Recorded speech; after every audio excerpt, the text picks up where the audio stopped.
মাওলানা রুমের সেই ঘটনাটা আমি শ্রোতাদেরকে শোনাই যে গাধার একটা পদচিহ্নের ভিতরে গাধা হেঁটে যাচ্ছিল রাস্তা দিয়া, নরম মাটিতে পায়ের চিহ্ন পড়ে গেছে, গর্ত হয়েছে, সেই গর্তের ভিতরে গাধা পেশাব করেছে, গর্তটা পরিপূর্ণ হয়ে গেছে গাধার পেশাবে।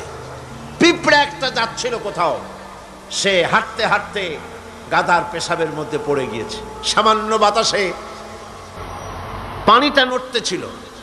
পিঁপড়া তখন নাকি বলতেছে যে ভূগোলের পাতায় পড়েছিলাম সেই পাঠশালার জীবনে, পৃথিবীতে নাকি আটলান্টিক নামক একটা মহাসাগর আছে, শেষ পর্যন্ত আমি সেই আটলান্টিক মহাসাগরেই পড়ে গেলাম।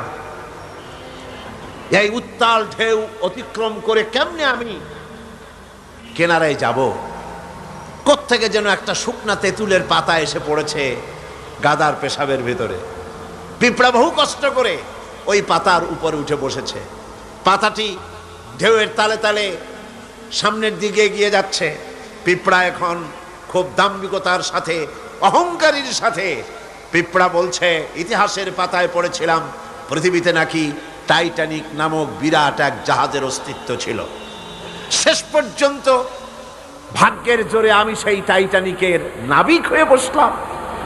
কি সাংঘাতিক! আমি আজ টাইটানিকের গর্বিত নাবিক, আর এই আটলান্টিকের উত্তাল ঢেউ পাড়ি দিয়ে চলছে আমি আমেরিকা আবিষ্কারের জন্যে।